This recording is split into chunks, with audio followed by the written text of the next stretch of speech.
What's going on? I don't know if you notice. I'm pretty high up here. Look. Let me find something to throw down and see if we can. Look at this. Let's see. See how long it falls for.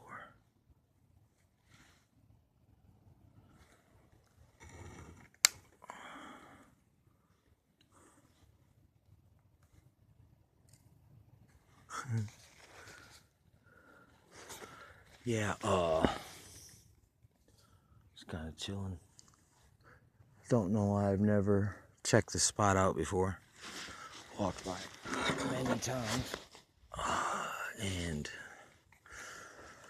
in retrospect and reflecting back on it, it's like, why haven't I done this sooner? Cause it's like, here's something that I appreciate. You know, it'd be way safer and way easier if, you know, everything was always safe and you're just very careful and avoided all dangers altogether, all dangers, like becoming a bubble boy to protect yourself. Like that necessarily, even if you live a long time and never hurt, but the end result of that, wouldn't that kind of rob you of life? You know what I'm saying? And the experience of this place. And it's like, and once again, in a way, because you guard yourself from ever having to fear the fact that you've never really overcome it or faced it before, is kind of it's a part of the learning process of life. Because if you, after so long, you'll start to understand the motivators of life. It's like love, hate, fear, joy, peace, or chaos, man. I mean, it's like, really, you see these are motivators. They're like, some of them are real, but some of them are just like scarecrows constructed in the psyche of mankind. And that's the kind of thoughts you have, like, when you get perched high up in the danger zone for a minute. But, you know, when I walk it out, and, you know, and yet I live and I'm not hurt, and I didn't stumble or slip, and, you know, I just go on with my life. I'd prefer to have that ability. You know, that doesn't mean I have to, you know, scale the side of a building, you know, in the city or something like that and get on TV or anything. It's a personal thing, like being plunged into the cold. I mean, I ain't never went polar bear swimming, but look, I've definitely, growing up out here in Michigan, I've definitely had the opportunity to get cold and let icicles grow from my beard. That's close enough to being plunged in the cold for me for now. You know, I've jumped over a fire. You know, was it kind of stupid and reckless? Yeah, maybe. But I had to confront these limitations, like my psychological limitations. Like, look, fear would say, nope, I shouldn't even ever try that. And therefore, you know, you live retarded and arrested development in a way. Because not to say that you have to actually, you know, jump over a raging fire to do it. I'm just saying, for me, these are just examples. You know, running way deep off into the deep of the woods. You know what I'm saying? Where with no, just with a few people, like, you get lost out there, you could freeze to death. You know, I've had the luxury of doing that. I've had the luxury of almost being drowned in Lake Superior. It's like the way these waves, they're not big waves, but it feels like they go in low, but they come out under. It's almost like 2 steps forward, but under it's like 3 steps back. When I was a kid, I never swam there, and I was just teetering on the edge of being drowned there, and somehow I recovered at the last second. And it's like I forgot about this sort of thing, but then sometimes they just come back to you, and you remember that it's like at some point in time, it's like muscle has memory, and when you're operating out of fear, it gets imprinted into your muscles. You know what I mean? So that it's like people don't understand how psychophysical kind of means, like it's like when someone's tense, wouldn't that mean they were stiffer? You know what I'm saying? Like they were carrying themselves kind of like, it's kind of like, you're carrying yourself hard, but without bracing in a way. It's kind of weird. And it's just, and it comes from kind of a state of mind, like being overly pumped up, even though it's a good thing to be enthusiastic, but to be over pumped up is bad. It's just as bad as being a weakling or whatnot. So it's like, yeah, man, every once in a while, it's not a bad idea to remind yourself that how much things are like literally like motivated by like fear. And it's like sometimes you might have to dangle from a freaking branch, or swim across a large body of water. And I've done that too, where swam across the canal with a couple other people. In the middle, they started freaking out, and then I had to talk them down and coach them through to get through to the other side. But when they started panicking, it was like the fear was contagious, and it jumped into me. But if I'd have panicked and flailed and started to get scared, instead of calming down and then giving like real-time good advice, like real-time, like, look, we're going to survive, but you got to do this. And they did it, and we all survived. So it was like, you'll never know how you're going to react in those situations until they happen. And if you've never been in one, it's kind of like the person who never, when they were a baby, they never fell and bumped their head.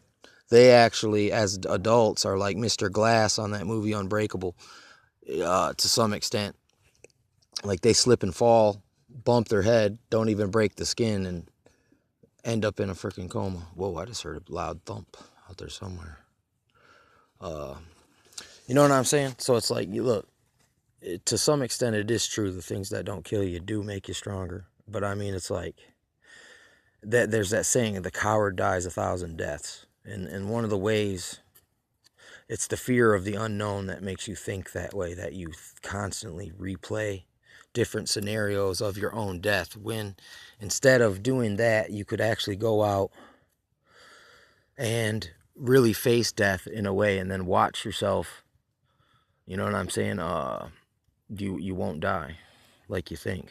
You know what I'm saying? Like, you're not necessarily gonna fall off the ladder, or you know what I'm saying? There's if you swim across that canal, you might make it. You're not necessarily gonna die. Or, yeah, that's a pretty big gap there to jump, but it's the fear, the hesitation that makes people jump wrong in the beginning. But if you're like, it's not overconfidence, or it's like freaking recklessness. It's just, they're like controlled risks, or calculated risks.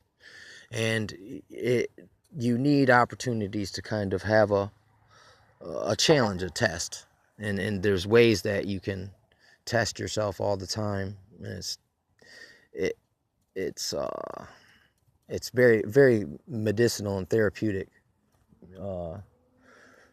I've found from my personal experience, because I've faced a lot of scary things in my days, and there was a time where it crippled me, but once I became aware of this was what was happening, it helped me refocus and recognize it, and then start to adjust my habitual ways of thinking. And even though I did these things unknowingly before I was aware of that's what I was really seeking, so I knew there was something there, but I was just going about it at definitely the wrong way, ignorantly. That there was a better way, that you didn't have to be all those things, reckless, foolhardy, uh, overly brave. Like, I forgot what that's called, but it's like, you know, these are side effects of people haven't challenged themselves enough. Because once you do actually realize and face the dangers, and you see like, whoa, I narrowly got out of that one, and you'll stop being so cocky, and you won't have the need to brag. And also, it's like, if you won't look down on other people neither, because you'll understand. It's like, I understand why you run away from it and don't never even look in that direction, that this could be a healthy thing, that maybe it's a part of natural process, that in the common day, with all the technology and all the easiness of life and all the necessities that are made easily available, and the consumerism and the fast food style spiritualism, and uh, the microwave style, it's my money, I want it now type of mindset. Uh, I only live once, and I'm only getting older. These kind of hurry up and wait processes, man, because it truly is. When you hurry up and you try to like advance too quickly, or cheat even to get ahead, once you get there, you're gonna lack the tools, what it takes to really stay there. It's like you don't really belong there, but somehow artificially you've been propped up to be there. And there's many examples of this in freaking life. You know what I'm saying? Like, you'll see these like different common patterns, and you'll see like there's you could almost like kind of follow it like a trail, forward and backwards. That sometimes I like to follow the deer tracks where they were coming from, and sometimes I might go the other direction and see where they're going. But either way, they're both fun. I'm doing the same thing, but look, it's just kind of coming, like going in from a different angle, kind of. And that's the same thing. It's like you get these kind of safe kind of test challenges, and it's just it's a good tool to learn how to like get growth, and you can also like monitor your progress in a real scientific, consistent way. And that's all this really is. It's like, it's a game of fine tuning. It's like, in the beginning there's a lot of stuff you're doing, but as you start to hone in on the more important stuff, a lot of the unessentials will just kind of like, you'll shed them like old skin. As you keep progressing, they will no longer suit you. They'll be either too low level, or it's like yeah, there's some things, once you got them, you don't have to keep going back there. You just got to maintain what you have.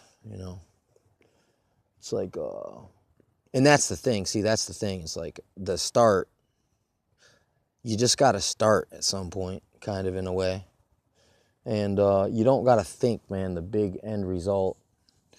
You just think small scale, man, small steps. And if you just keep doing that and keep doing that, I mean, if you just keep doing it and you keep doing it, you don't stop, eventually you'll say, I got experience, and I'm determined, and I'm patient, because I wouldn't have pursued the same goal or even modified the goal to a higher goal from the original goal all this time if there was not some kind of desirable effect, at least me personally, my opinion, that is helpful. And no, and I know, like, people say, you ain't the same person anymore, and it's like, no, I'm not. But yeah, I was that guy. So, and let that be people can change.